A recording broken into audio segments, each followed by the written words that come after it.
E vamos falar agora de economia? O deputado estadual por São Paulo, Leonardo Siqueira, solicitou o afastamento de 3 membros do Conselho de Administração da Petrobras por meio de ação popular. Os conselheiros são Pietro Mendes, Efraim Cruz e Sérgio Rezende, todos indicados pelo governo federal. Léo Siqueira pede providências imediatas para a remoção dos conselheiros que ingressaram na estatal em meados de abril deste ano. Para explicar direito essa história, temos uma entrevista feita pelo nosso Rodrigo Oliveira, diretamente de Sucupira. Freitas, solta a entrevista e solta a nossa participação do nosso Rodrigo Oliveira, nosso rei de Sucupira.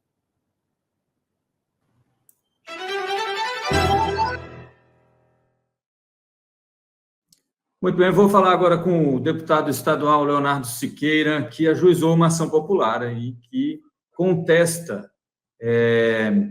a indicação de 3 conselheiros da Petrobras. Deputado, meu cordial boa tarde para o senhor. E eu queria que o senhor explicasse para a gente por que essa contestação. Bom, boa tarde, Rodrigo, todo mundo que está assistindo a gente. Bom, ela não tem motivação política alguma, tá? Os critérios são bastante técnicos e a gente acredita que tem bastante chance de sucesso. É o seguinte,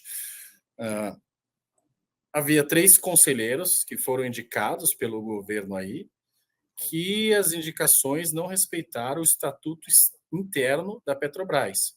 Um estatuto que não fui eu que defini, não foi a sociedade quem definiu, foi a própria Petrobras que definiu, que falou, olha, um conselheiro aqui, segundo as nossas regras de governança, deve seguir uma série de critérios. E daí indicaram vários conselheiros, sendo que 3 deles não seguem diversos desses critérios. Quais são? Então, os conselheiros que a gente está entrando aí pedindo um afastamento é Pietro Mendes, Efraim Cruz e Sérgio Rezende. Daí tem alguns critérios que não foram seguidos. Bom, de todas as indicações, nenhum deles foi feito por processo de headhunter. E ainda que se discute se isso deveria ser feito ou não, o fato é que está no estatuto da Petrobras. E aí isso não foi seguido. Segundo critério, todos tiveram um parecer contrário por parte do comitê de pessoas interno da Petrobras. Então, o próprio comitê de pessoas do Conselho de Administração, né, e da Comissão de Valores Imobiliários falaram assim, olha, a gente não recomenda a indicação desses conselheiros e precisa, né, seguir o comitê de pessoas. E o terceiro motivo é que 2 deles estão filiados a partidos, né? Você tem gente filiado aí ao PSB e algumas ligados ao Ministério de Minas e Energia, né? Sendo que um deles foi secretário. O Efraim foi secretário executivo de Minas e Energias, né? Ou seja, não é um servidor estatutário, mas é um cargo comissionado, e daí o estatuto veda isso. E o Pietro, ele é funcionário do Ministério de Energia e tem uma função lá, e que também é vedada segundo o estatuto interno da Petrobras. Então são esses critérios, é muito objetivo, né? A gente já entrou com uma ação aí no passado para afastar o conselheiro, o conselheiro não, o presidente aí da Previ, um dos maiores fundos de pensão aí da América Latina, que é dos funcionários do Banco do Brasil, e a gente ganhou essa causa, sendo que agora os critérios são mais objetivos ainda, porque estão determinados, e a gente espera que a gente consiga ganhar, porque no final, quem vai sair perdendo não é o acionista, não é o cara rico, mas é justamente a população brasileira que está sendo, mais uma vez, vendo a captura política de mais uma instituição brasileira. O deputado, só lembrando aqui, o Pietro Sampaio Mendes, que hoje é o presidente do Conselho de Administração da Petrobras, é também secretário de Petróleo, Gás Natural e Biocombustível do Ministério de Minas e Energia. Parece, eu não quero acusar ninguém de coisa nenhuma, mas parece que tem conflito de interesses, né? E que é uma coisa que o Estatuto da Petrobras busca coibir, né? Lembrando que o Estatuto da Petrobras, boa parte dele, ele copia nessa parte a lei das estatais, né? Que se tivesse valendo, a gente, em tese, nem precisaria estar discutindo isso aqui, não é isso, Leonardo? Exato. E, além disso, o Estatuto da Petrobras, se ele for mais restritivo, ele deve ser seguido pela empresa. É como você coloca uma lei num condomínio. É proibido andar de chinelo na cidade de São Paulo, no estado? Não. Mas se tiver, por algum motivo, as pessoas votaram uma lei que é proibido botar de chinelo, andar de chinelo, você tem que seguir isso daí, né? Então, ele se sobrepõe. Então, de novo, foi a própria Petrobras que estabeleceu esses critérios no estatuto e daí agora eles não estão sendo seguidos. E um deles é isso, você precisa evitar em qualquer governança corporativa o conflito de interesses. A partir do momento que você tem o presidente do conselho, ele é secretário também no Ministério de Minas e Energia, você abre um precedente para poder haver um conflito de interesses. Então, justamente isso não poderia estar acontecendo, por isso a gente entrou com a ação para poder ser seguido o Estatuto da Petrobras, nada mais. E o ser o Estatuto da Petrobras, eu não estou falando que o governo não pode indicar ninguém, não é isso que eu estou dizendo. Tem direito a assentos do conselho. O que eu estou dizendo é que, para indicar alguém, ele tem que seguir o Estatuto interno, e não está sendo seguido no caso dessas 3 indicações. Então, eu ia falar justamente disso. O governo defende que eu sou o dono, então eu deveria ter o direito de indicar quem quer que seja. Né? E aí, lembrando de novo, o Estatuto da Petrobras vem meio a reboque ali da lei das estatais, e aí o que o senhor está defendendo, pelo que eu estou entendendo, é um pouco da observância da lei das estatais. E aí eu queria entender do senhor por que isso é importante. Exato, assim, veja bem que eu não estou dizendo que o governo não pode indicar ninguém. O governo pode, ele tem direito, como qualquer controlador vai ter sempre direito a indicar assentos no conselho, isso faz parte. Só que você tem que respeitar as regras, você não pode indicar qualquer pessoa. Se a pessoa é funcionária do governo, ela precisa cumprir uma quarentena, por exemplo, né? Se ela não cumprir essa quarentena, então você está fora das regras do jogo.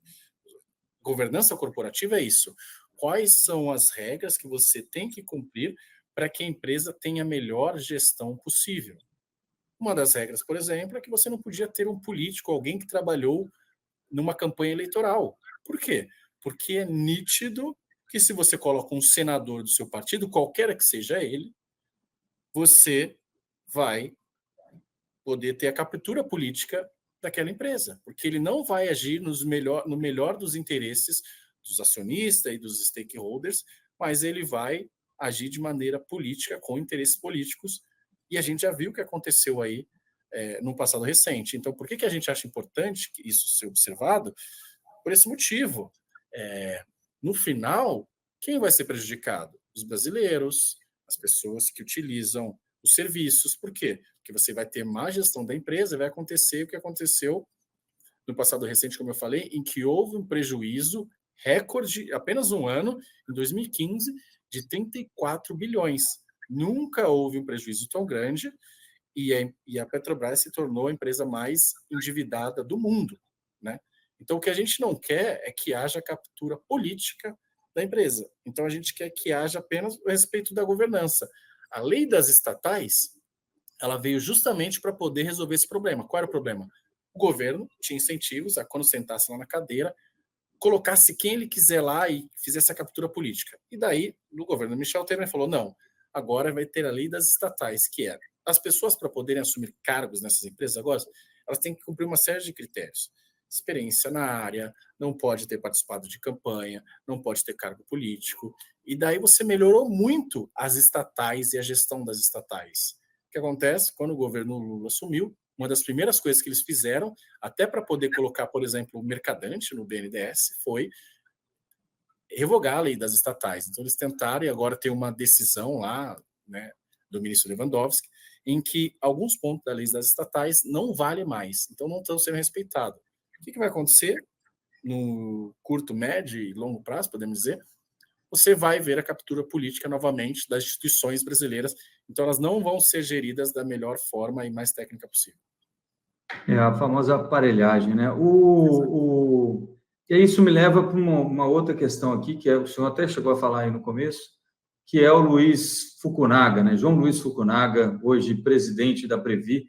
E aí eu lhe pergunto, você não está sendo muito duro de achar que esse rapaz, por exemplo, João Luiz Fukunaga, que é formado em História, tem mestrado em História, especialista em literatura asteca, o senhor não acha que o senhor está sendo muito duro? O senhor acha que ele não teria a competência necessária para gerir o maior fundo de pensão latino-americano e um dos maiores fundos de pensão do mundo, com um currículo desse? É só pegar como exemplo o que acontece em qualquer gestão de empresa privada. Compara o currículo das duas pessoas. Não existe no menor fundo privado que tem um fundo de 3 milhões, tá? Um fundo de 30 milhões, um fundo de 100 milhões, um fundo de 1 bilhão. Você não vai ter um cara na gestão do fundo que nunca geriu um fundo antes, que tem a formação, e não é nem a formação dele, mas a experiência que ele tem, o conhecimento que ele tem.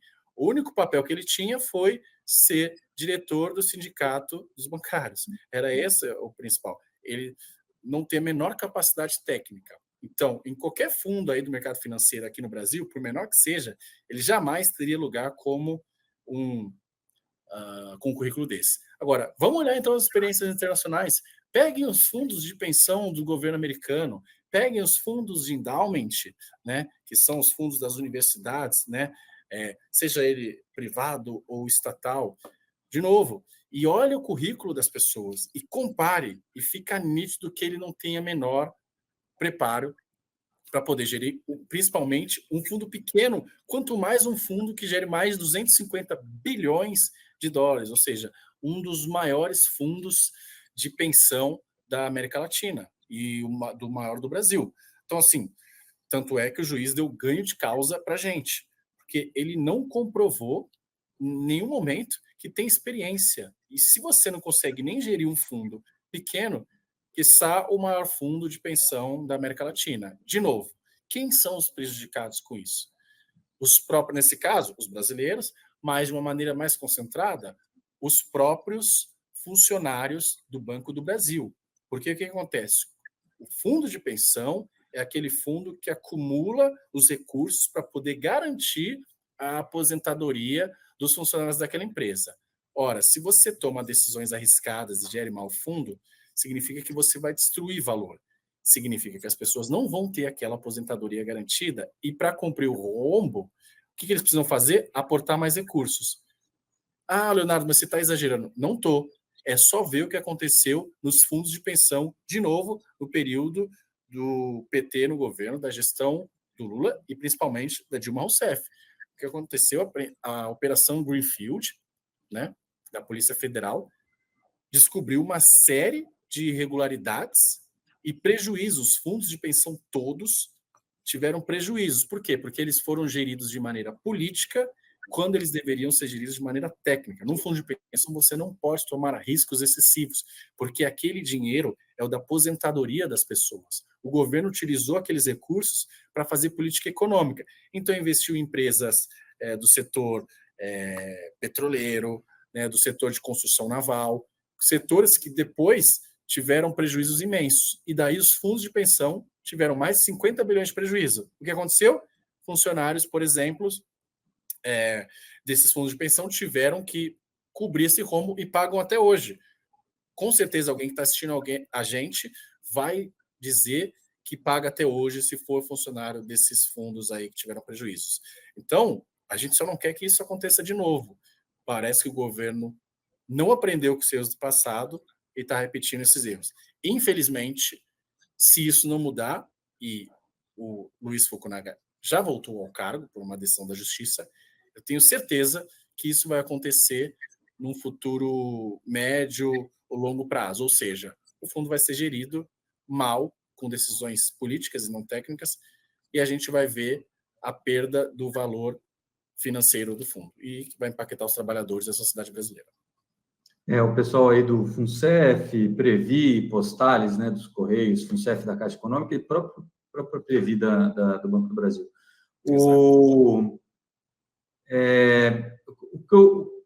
Vocês tiveram ganho de causa no caso do Fukunaga, na primeira instância, e na segunda instância, esse afastamento dele foi suspenso.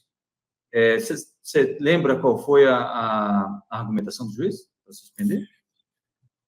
A argumentação é que, de novo, por isso que eu disse que a gente ganhou teve ganho de causa, mas nessa ação que a gente está tendo agora contra os conselheiros da Petrobras, está muito mais claro quais são as irregularidades. Naquela, como caiu a lei das estatais, era mais, a gente acredita, por diversos motivos, que ele não tem o preparo necessário para poder gerar um fundo. E qualquer pessoa de bom senso sabe o quanto isso é verdade. Pergunte a qualquer pessoa que participa dessa área que sabe que isso é verdade. Só mesmo tendo 11 anos de sindicalismo nas costas. Exato, e formado em história, né?